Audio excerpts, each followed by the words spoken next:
Hey, this is the Bunmom Life with me, Jessie, and my 4 bunnies, Rue, Linus, Timo, and Kumo. Come and join us for stories about our journey as a bunny family. Let's hop to it. Hello, everyone. Happy New Year.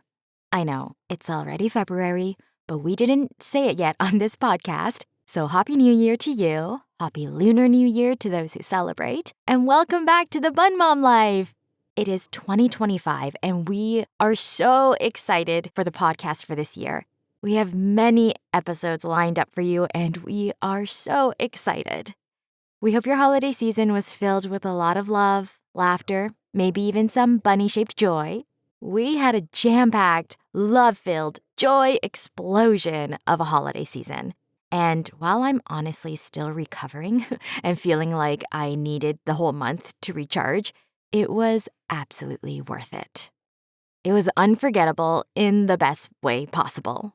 And yes, of course, we're here to share the whole story with a very heavy focus on our bunbuns, of course, because we know that's what you're really here for, right? First off, we are over the moon to see that some of our Bunmom Life postcards have made it to their destinations. Thank you to everyone who sent us photos of your card displayed in your home. It really warms our hearts to know that a little piece of us is with you. If you haven't gotten yours yet, don't worry. They're on their way if you asked for one. But if it still hasn't arrived in a couple of weeks, please feel free to reach out to us and let us know. We adore Christmas here. Whether it's about our faith, our family, our friends, or our community, this time of year for us is all about love and connection, giving, and grace. And having the bunbuns in our lives have made these holidays even more meaningful. So get comfy, get your cup of coffee or tea, because we're gonna snuggle right into our little Bunmom Life cafe and share our favorite holiday traditions and some sweet stories, with a spotlight on our little floof balls. We'll be diving into memories from several Christmases past, since it wouldn't be a proper holiday roundup without mentioning our Linus Bear and Tippy-Toe Timo. So let's start with our magical Christmas tree, which is a favorite among everyone in this house, bunnies included. So a fun little backstory. Years ago, when Bundad and I first moved into our condo, so before this house, we splurged on an artificial tree. This was before we had bunbuns. It was not just any tree, but it came pre-decked with lights and fake snow, and what really sold us? The lights. I know. What? There were 2 types, classic pointy ones, and then these gorgeous, perfectly spherical ones. I was sold right there. And our plan was simple. One beautiful, durable tree forever. A few years later, during the first Christmas that we had our bunnies, we didn't set up the tree. At that point, Rue and Linus weren't bonded yet, so we had to keep the condo sectioned off for their safety. It was also the year Linus had just been neutered, so we had to take things slow before attempting the bonding process. So no tree that year. But the following year, oh yes, the tree was up and it was magic. I'll never forget watching Rue and Linus cautiously approach the tree for the first time. They tiptoed up, stretching their little bodies toward it like it might suddenly eat them. But after some further investigation, they realized it wasn't the monster they'd feared.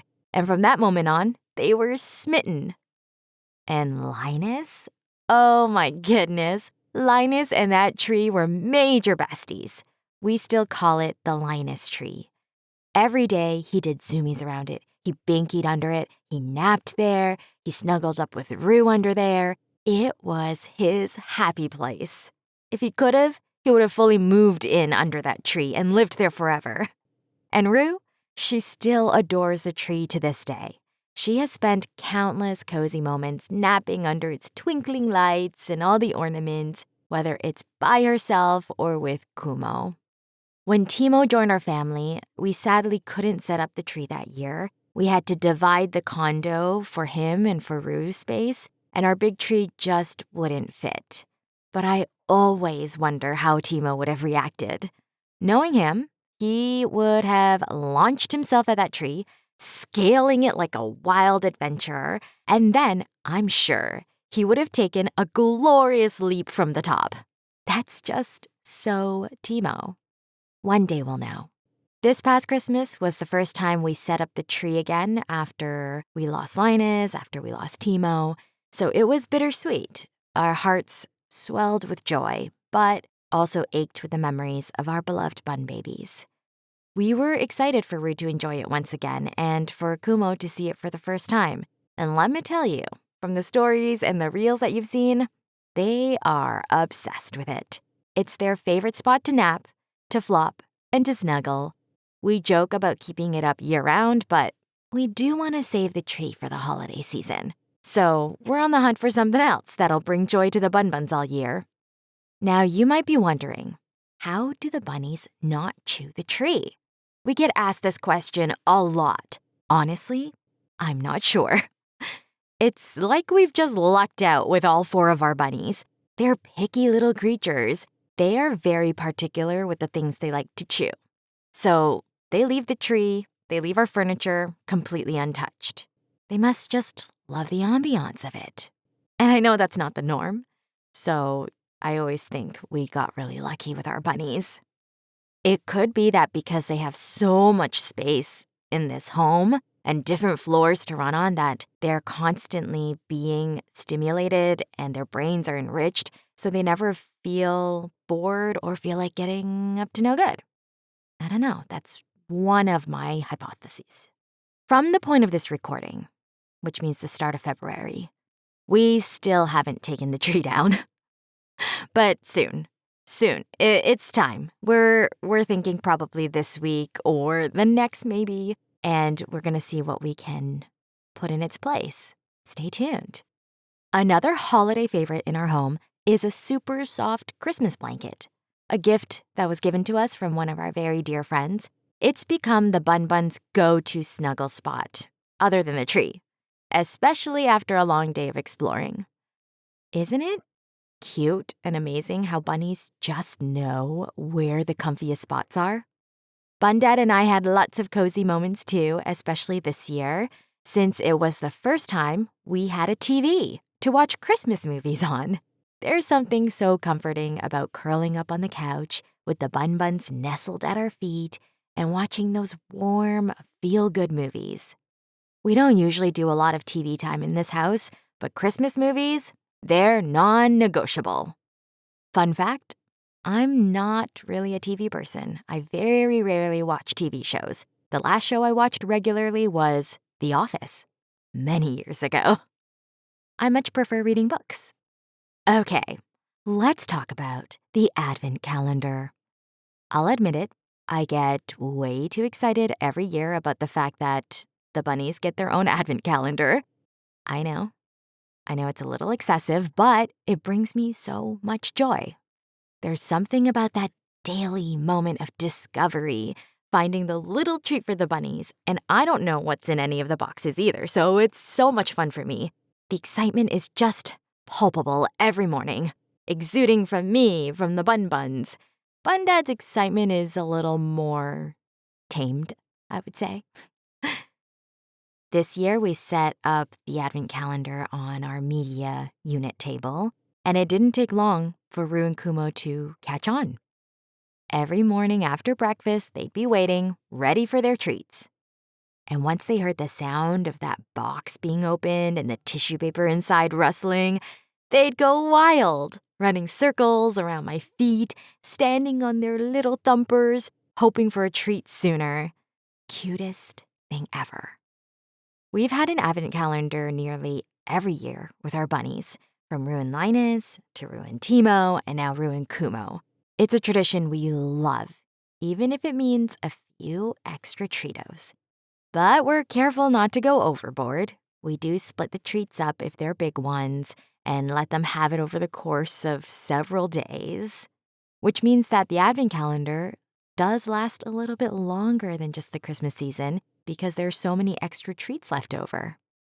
When the treats do fully disappear, the bunbuns are always a little confused and, of course, disappointed. And so what we do is we wean them off with fresh pieces of veggies that we give them instead, and they adapt eventually. This year, we had a record 9 social gatherings over the holidays, and we hosted about 7 of them. Bundad and I love hosting. We love filling our home with laughter, with joy, and company. And the bunnies were, of course, the center of attention. Rue, being the independent, less extroverted one, would often sneak off to her quiet spots after greeting the guests, especially if there were kids around. She's not a huge fan of little ones, probably due to a past encounter. So she preferred a calm corner to nap. But Kumo? Kumo was in his element. He loves attention, especially from people closer to his size, like kids. He'd gladly hop up to anyone, sniffing their faces and hoping for a treat. It was really heartwarming seeing our bunbuns soak up all the love and all the attention. Every gathering felt like a big, cozy hug from the people we care about.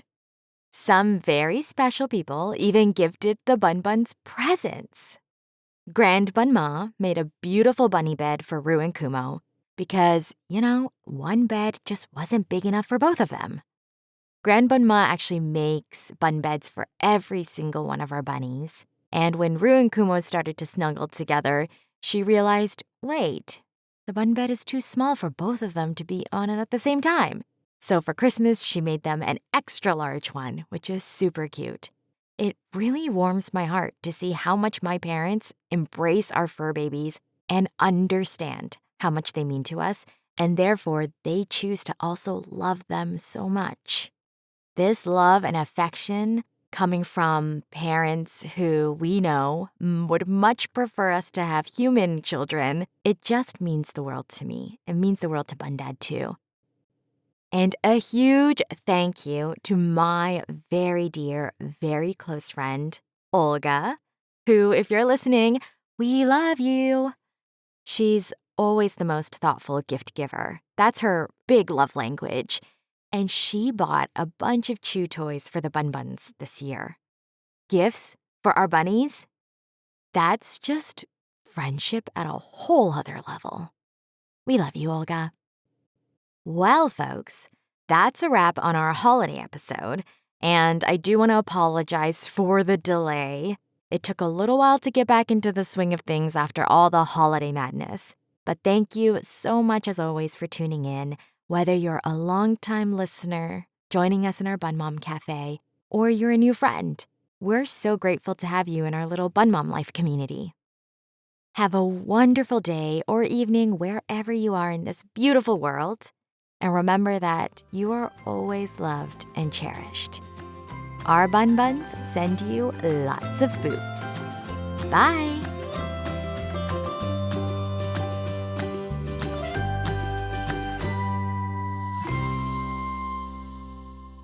Hey, we're back. Sort of.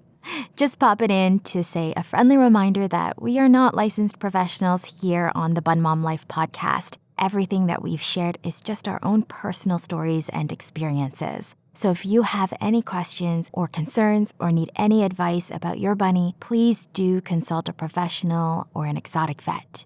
All right, we'll see you next time.